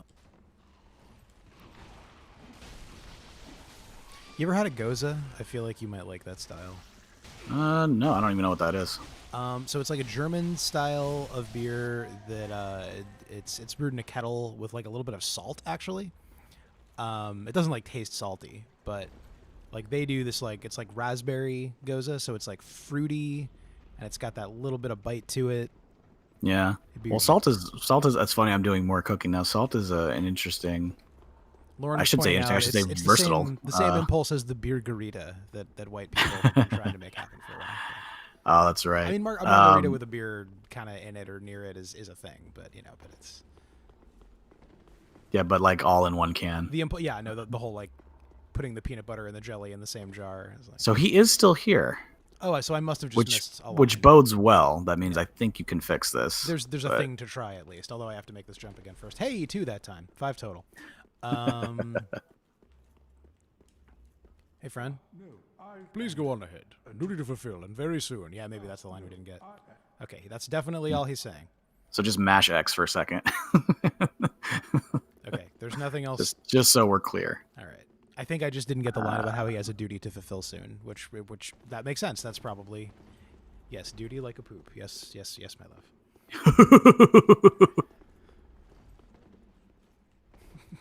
Highbrow humor. This is heady stuff, guys. Try to keep up.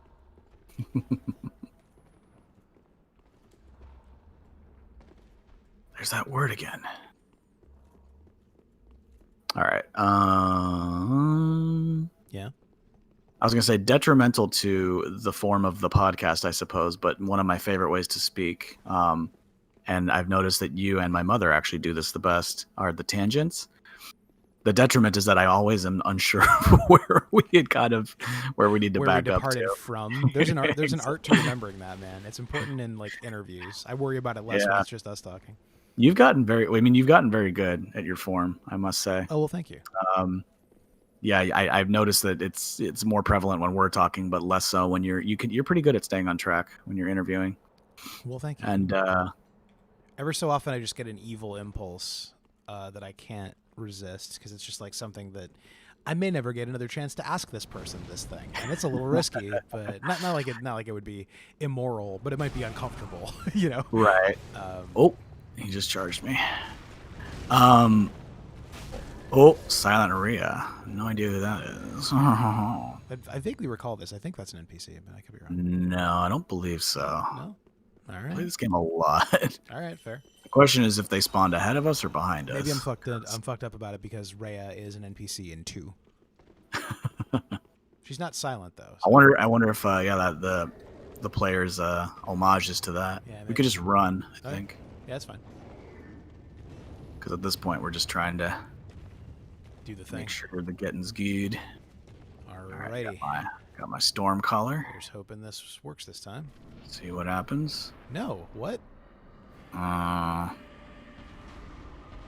It might be bugged. Bummer. Because we didn't do it the first time. It's unfortunate. I'd say it's your call if you want to try one more time, but... Let's try one more time. I do think I remember reading that if you beat him, and for some reason Siegward's still in his cell, you can tell him what happened, and you can still like get stuff, which I've never seen. I wanted the No. I mean, no, right? I get that. I'm just saying there might still be like a little bit of interesting lore to be had, as it were. Yeah, I mean, if that's what it comes down to, I'm not against that. But that is very strange. Yeah, I've never. I wonder. One thing you could try is maybe just doing it yourself.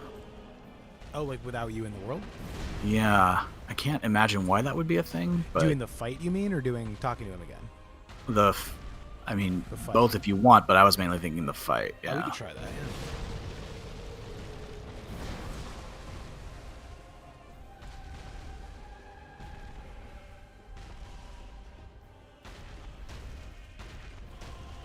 Because it is definitely odd that you can't. There we go.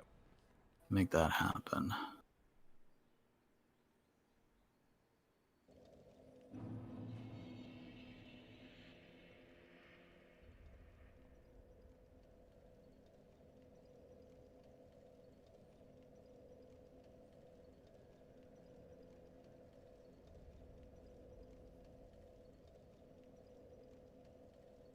Let me know what you're thinking.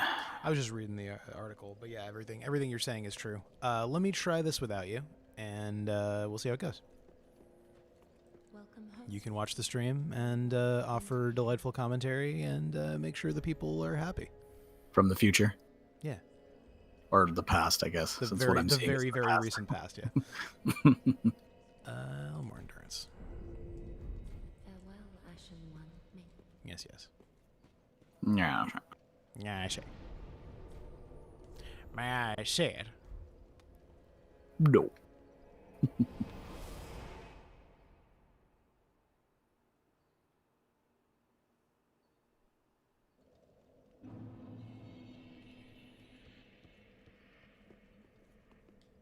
So you were saying that you felt like Bloodborne was probably the most finicky of these games when it came to this sort of thing?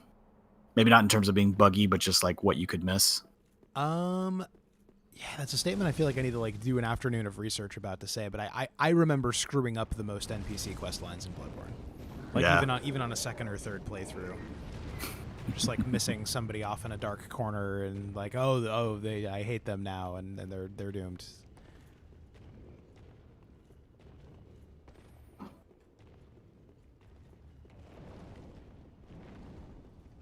This one definitely has its quirks though. Alright. Yeah, I guess this just ain't happening.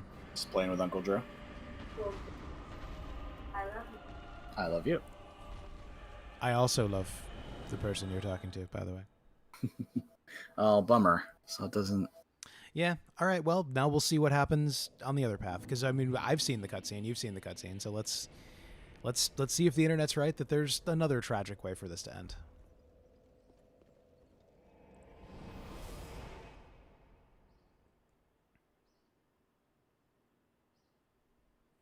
That is a bummer. I do remember this being a little bit of a dice roll as far as whether it works or not. Yeah, I'm trying to remember if there was a playthrough that it didn't work for me, but that is really strange. I think my first playthrough it didn't work. I didn't know that it could happen, and it was actually kind of a cool surprise on New Game Plus for me. But yeah.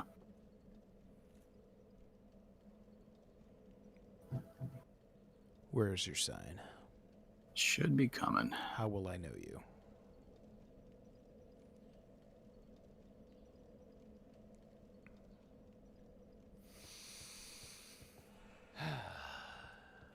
Yeah.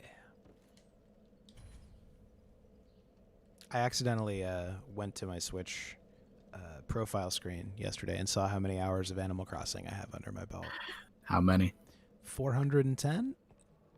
That's almost as much as I have on Destiny 2. Wow. That game has been out for 3 years. I don't know what my Destiny sitch. Yeah, right. That's the really crazy thing. I mean, yeah, it's about as much as I have on Monster Hunter World, and that game's been out for 4 years almost. Maybe I'm wrong about that. Years. I mean, Destiny 2 length certainly. Yeah, Animal Crossing has been a lifestyle. Lauren is confident that her number is much higher, but she kind of doesn't want to know. Yeah, I'm trying to think of there's a way in which those kinds of games, like, it's just easy to have on, so it's like that is a good point. Yeah, I mean, like a bunch of those hours are just like hanging out, talking to people. Yeah. It's a shooting star night. We're just gonna sit here and hit A every. Oh Lord. Oh boy. That was just bad timing. Run. Don't think about it.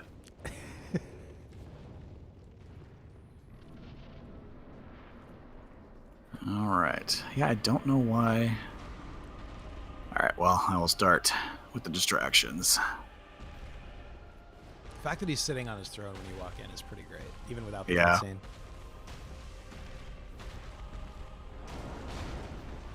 Storm Ruler, not Storm Caller. Yeah.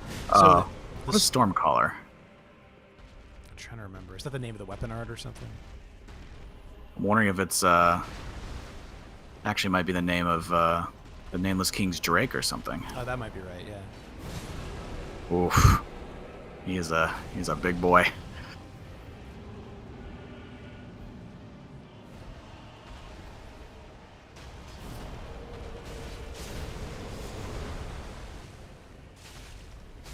Are you not getting your Storm Ruler?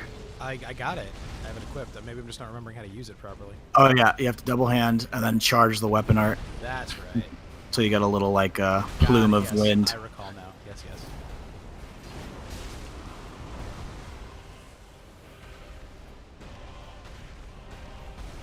Oh boy.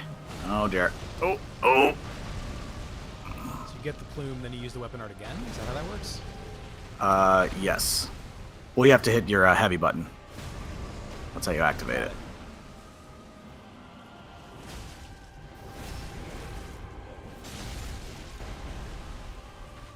I should have switched to my knife. Oh. Oh. So yeah, if he's on me, you should be charging it. Yeah, perfect. Oh no, you have to charge it all the way. Like, you'll know when it's fully charged. It's like I said, there's a little plume of wind. Oh, I see. There you go. Yeah, that's how that works.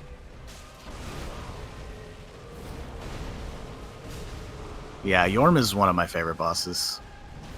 I like when a gimmick boss just still like you can still make it feel like meaningful or impactful. Well, the gimmick, such as it is storytelling, and it's pretty unique, and it's like you're still testing the core soul skills of dodging, and you know, mostly that one. But so you might get automatically warped. That's what I can't remember. If this was because we did Aldrich already, right? We did. Yeah, so you'd have to warp back. I think you get the bonfire anyway. But if you want to follow up with Siegward and just see how that turned out. Also, I'll stop talking.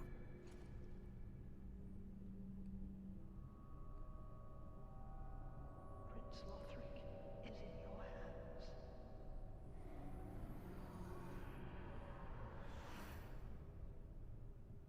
Please save his soul.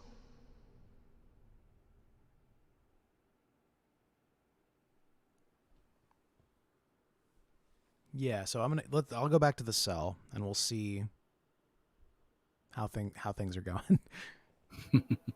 Fine, I'm sure. And I think I might have missed it on the stream. Did you go ahead and level 10 your Onikiri Ubadachi? No, I didn't. I think I'm missing some chunks, actually. Oh. Prince Lothric is in your hands. Please save his soul. Tell him what he must be. The dancer fight won't activate until you place the basin. Ah, that's right. Okay, we'll do that in a sec then. Yeah, let me run to a bonfire, see about Siegward. First, let me get my match set back, because that's what I like. Then we'll see about upgrades. Yeah, I'm still at +6. No wonder I'm terrible at this video game. Oh man, your inventory is so funny. You don't put away the weapons you can't use. No, I never put anything away. There's no encumbrance in this game, so it just never even occurs to me. I think the only reason I do that is because I switch between weapons a lot. Yeah, totally. Because I like playing the weapons as very situational. No, totally. I do that in Bloodborne for sure. It's funny, yeah, in the Souls, just because there's so much. Like I feel like as soon as I've done the work of organizing, my inventory is just full again. So I just I got out of the habit.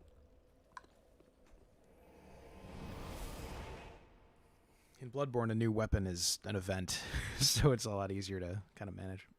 Mm-hmm. Not that way. This way. Downward, not upward. Siegward, not... I don't know where I was going with that. Oh, I can let Carla out now too, right? I should do that. Yeah. Let's do this first. I don't know what to use my point on, endurance or vigor. I mean, I'll just do one more. Endurance is such a great skill. I feel like I've never gone over 27 with my vigor, so I always at like a flat 1000 HP.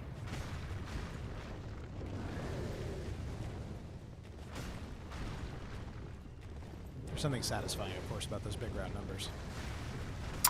Yeah, but also just like there's so many other stats to use that sometimes I just don't want to like. Mm-hmm. I feel like health is a bit cheaper in this one than in some of the other Soulses. It is, and also it just doesn't always feel like it's as useful. Like the difference. Mm-hmm. Like you definitely want health, but I don't know. I'll probably respec at some point once I get to like 125, 130 with this character. I mainly avoided that because I think it might have. It says that they updated it, but it used to be that when you give Rosaria Pale Tongue, she Cirrus is like not friends with you anymore. She's like, not cool, buddy. She's a bit more forgiving now. Post patch. Well, she's dead. Oh right, that whole thing. I mean, that does tend to make one a bit more chill. Yeah. I saw her storyline through all the way, so at this point.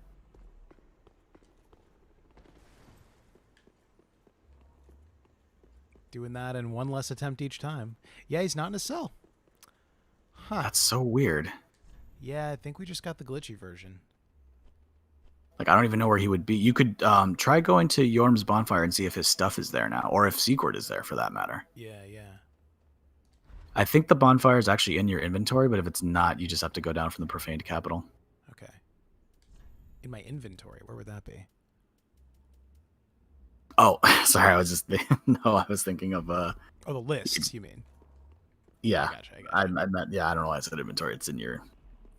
It's like, wait, have I been collecting bonfires? Yeah, there's a whole new meta to this game, man.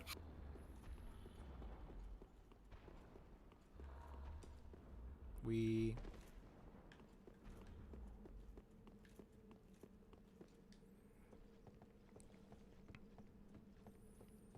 climbing up,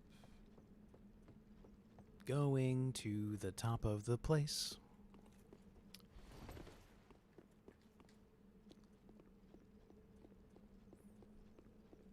I don't think I actually lit a bonfire in Yhorm's zone. No, but that since it automatically transports you, I thought that it might just do it for you. No, you're right. When you're right, you're right, and this is one of those times. It's rare, but it happens.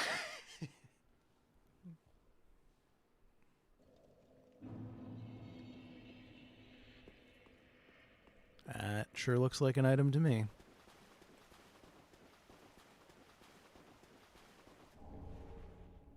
Storm Ruler. Storm Ruler. Oh, now we have like a match set. But you don't see like, because that's the Storm Ruler he has. So somewhere in that room, there's no other item or him. I mean, I sure don't see him. Let me look around a bit more thoroughly. Yeah, I think it just glitched out, which is a bit of a bummer for streaming purposes, but that's very bizarre. Yeah, we did everything right, or close enough for Jazz, you know. Ah, well, we move on. If accepting a major disappointment and moving ahead into an uncertain future is not on theme for this game, then I don't know what is. Well said. You said this is going to be a shorter one today. Is this a good place to call it? We could do the dancer. She's right there. All right. Let me spend some souls. I think your bonfire would be Vort. Do I need to free Carla before we do the dancer, or does that not matter? You can free her whenever. Okay. But it's up to you. I don't believe she's going anywhere. In fact, I think I kind of forgot about her because she doesn't have anything I need for this playthrough. Sure.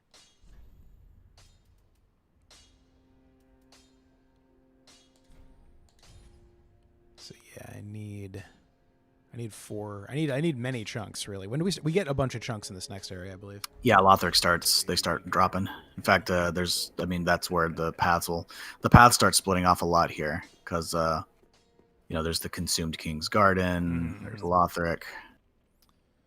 Yeah, we'll have to decide about our routing a little bit. Routing.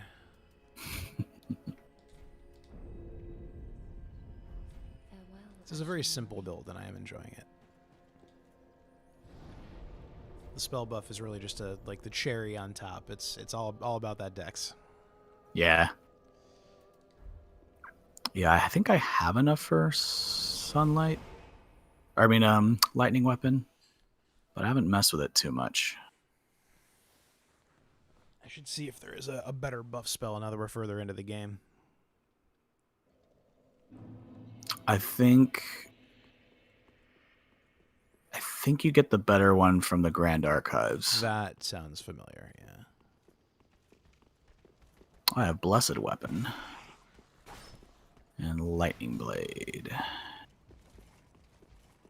All right, is your sign down? I feel like Blessed Weapon's kind of on point for my build. Yeah. Does your sign have to be outside the doors? I don't remember this. I'll put it down in just a second, yeah. Oh, wait, you ran ahead. Because I can't put it in there. You do have guys on your butt, I think, right? I do. Oh, no, it has to be further out. It's right on the stairs. I was just waiting for him to back off a little. Although he's going to keep coming back, apparently. So I guess we're doing this. I think since the dancer counts as an area boss, I could have put it down closer. But I didn't know you had run ahead already. Oh, you just put it near the Vort bonfire. No. I'm saying it's right where you are now. Gotcha. I'm just saying I could have started with you so that those guys would have been less of an issue. Although you're pretty strong. I don't think it'd be anything bigger. They're not a big issue. Oh boy, there's two of them. Hello, friend. I totally tapped your sign. Yeah, no, I'm loading. I'm coming. Got some habits from Ghost of Tsushima that are not serving me well in this game. Okay. I'll give you a free heal so you can save your Estus. Sounds good. Interesting. Look at this door that I just stopped walking towards. Oh, that's really weird. I wonder why you can't come in here. This seems like a totally neutral area with nothing bad happening in it. So that seems weird. Yeah, there we go. I love that statue so much. It's so bleak.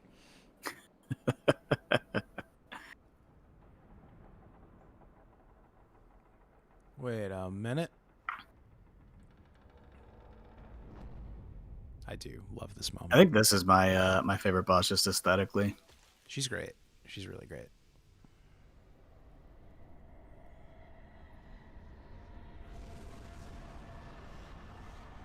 Her appearance is such a mashup of various boss entrances from the previous games too, because she does. Yeah. Like, she falls out like the One Reborn. Is that what it's called? The really horrible Bloodborne. Oh, boss. that's right. Yeah. But then she lands with this like graceful, like Spider Gwen kind of a pose. Well, the other thing that's I need to look into more is she she from her soul you can get bountiful sunlight, which is Guinevere's thing. That is an interesting point, yeah. Yeah, this is also just one of the cooler fights in terms of mise en scène, because like the idea that the cathedral becomes more and more on fire as you fight is a cool touch. Right. And that it's not really scripted, I don't think. It is just she can set stuff on fire, right? Yeah. Dang, I'm not being graceful. I have so much Estus at this point that it almost doesn't matter, though. Oh, shoot. I'm going to rebuff real quick. And then get smacked in the face by the dancer, like you do. As you do. As one does.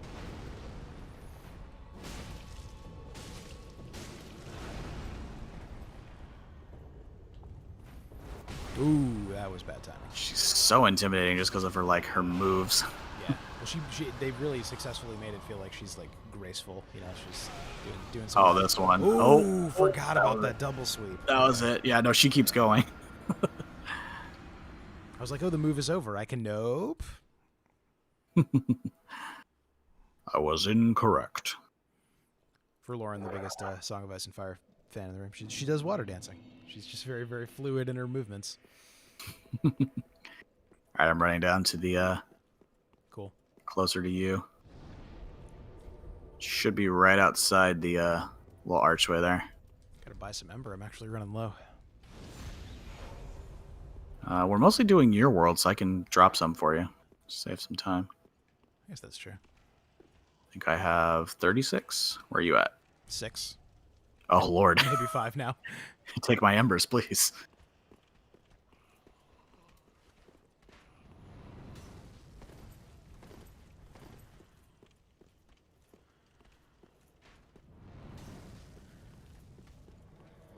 Alrighty.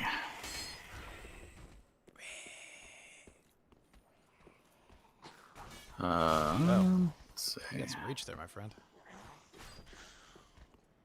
Let's see. I have. I feel like I can leave 20. That should be fine. Oh, thank you very much. Okay. We gotta deal with these guys. Wait. Oh, we got invaded. You can probably just run by. Yeah, I'd say it's your call. He's PPD. He's not moving, so I can't tell if he's lagging or AFK. Yeah, he doesn't seem to be. Oh, now he's moving. I'd say it's your call. We're toward the end of the session. Forget it. All right. Sorry, buddy. I'm gonna use my dancing weapon too.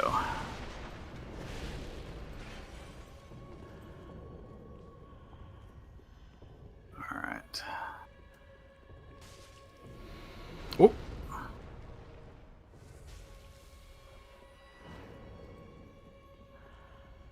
I love her breathing too. There's just this like eerie calm in this fight, and then the music. The music, yeah. That diaphanous thing she wears too is so good.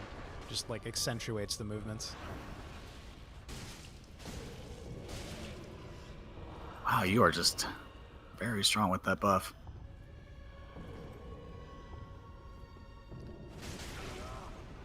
It's funny now that I've played it more, she almost strikes me like a Dark Souls 2 boss. That's a good point. Yeah, with those big wide arcs. And just like her movement in general. Yeah. Like she's not as there's not as much stiff. weight to it. She's got that kind yeah. of Yeah, it's because I mean some people do complain. Oh boy, I thought she was on you. Okay, we're fine. That actually went fine. I'm just gonna top off my health, whatever. Can't take it with you. Oof. Jeez. All right. Oh. God, that move is so cool. Oh dear. I gotta equip something. Let's see. I got her distracted, so do you. Alright, Estus ring, perfect. A little more bang for my buck here.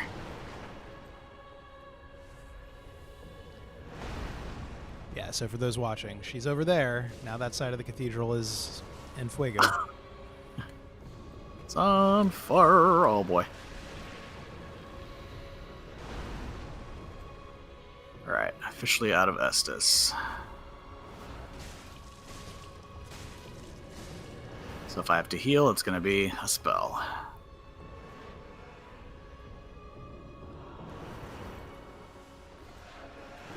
God, it's just so crazy to know when to approach her. Yeah. She's genuinely, even, you know, like we've played these games a lot. We've been playing this one a lot. She's still intimidating in a way that's very impressive. Oof. And I'm sure there's someone out there like, oh, well, this boss isn't even hard. That is not the point. The point is, everything is designed to make it feel like this big, sudden, strange event. Alright, here we go. We're close. Oof. Twere a good fight. That was a good fight. I love that fight.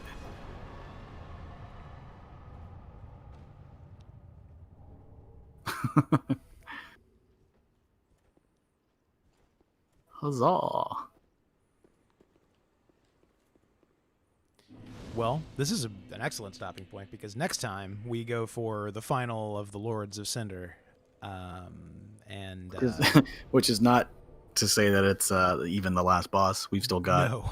Well, and even after, we were talking about this offline, off mic, but even after the last boss, or before, potentially, there's a lot more game in this game. Right. How much of that we're going to do, I think we need to decide. But in any case, regardless, there's one last big section with lots of branching paths on sort of the main rod. Exactly. Yeah, need those chunks from the next area. So I guess I'll just level a bit before we wrap. Give people that catharsis. There you go. Where are your stats at, roughly? I am level 109. Oh, wow. So you're, like, significantly ahead of me. I guess. I don't know. Where are you at? 73. Oh, 72, yeah. I mean, the game, it's funny because, you know, I don't know that the skill gap necessarily jumps, but at least the enemies take a pretty big leap from here, I would say. I think of the library as one of the big difficulty spikes still to come. I mean, for sure, yeah. I guess this next area is still pretty tough, yeah. Gaining admission to the Legion is a matter of some ceremony.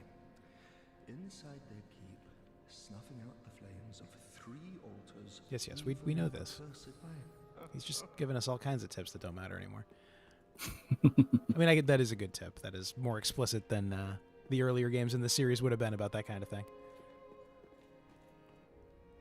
Haven't checked in with our boy in a while. It's your boy. Oh, Henri Straight Sword. Yep. Haven't had the heart to go finish that storyline properly yet.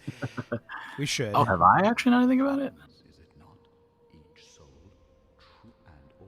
Yeah, I might not have done that either. To bind them to their thrones, even in death. Oh, I have no qualms. For as we are to our thrones, thou art to thy duty. In fact, methinks thou'st helped these poor lords along their rightful path. So Ludleth is a bit of an interesting character, right? He's the one Lord of Cinder who showed up for work today. Yeah. And he's sort of resigned. You know, he's very intentionally like, we're fighting all these giant people, but he's small and he's, you know, he speaks in this kind of old-timey way, and he's very mild-mannered. I always took it to be some sort of link to, what is his title again? Ludleth? I just saw it when you were talking to him. Ludleth of Courland. Yeah. Oh, Courland. I always took his size to be sort of indicative of like some sort of connection to the pygmy. I don't know if that's just me reading in too much into aesthetic, but like you said, all of these lords are like huge.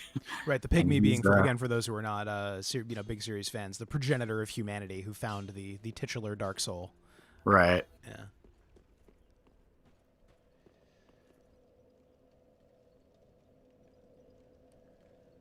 The furtive pygmy, so easily forgotten that, like, I do love, I mean, correct me if I'm wrong, that is the pygmy and Velka are two things that we really don't get too much more clarification on in this game, and I think that I would have been on the side of people who thought that this game went too far if we had gotten explicit answers about those things, you know?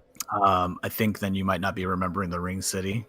That dives a lot into the idea of the furtive pygmy. You're right, the pygmy. Okay, I mean, yeah, that's true. It does. Velka's the big one for me, because like the really important thing about Velka is that like whatever Gwyn and company are, they get referred to as gods, but they're just like people who've convinced you they're gods. Velka is maybe an actual goddess, and like Gwyn and company seem to be afraid of her, and you never really find out what her deal is. You know that like crows are associated with her, but it's not like if Velka were a boss, that would have sucked, you know? Yeah. Even if you met her, you know. I can't speak to that too much, because like my knowledge of Velka is a little limited. But well, everyone's is. That's the point. Well, right. But what I'm saying is that like I don't know. Like I really devour these games in a way that's like, I feel for me like, I mean we need to have. I'm sorry, I'm forgetting your friend's name. Adam. Yeah, who's not Adam. We need to have Adam on because I think that would be a really good discussion. Because for me, they toe the line very well. I think for him and maybe arguably you, there's more of a way in which they are a little over the line in terms of what they sort of address directly or not.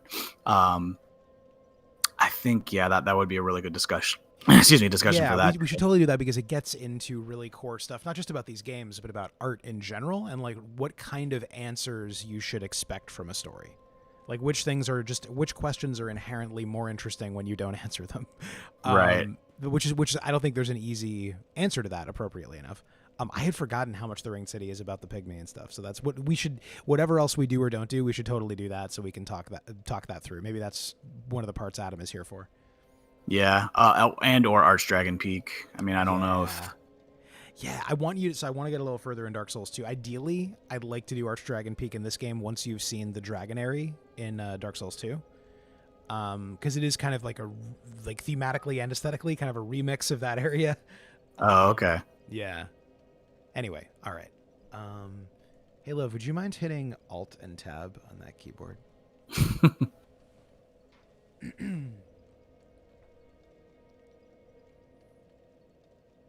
Thank you. So thanks for tuning in, those who have tuned in. If you're in the future, hope the future makes more sense than the present from which we're recording. But it probably doesn't, let's be real. Thanks, everyone. We'll see you next time for, what is the name of the next area exactly? It's just called... It's kind of up to us. It's either the Consumed Garden or Lothric Castle. Very exciting. Well, we'll see you for one of those two things. Whichever path we take, surely the path will have curses and disasters.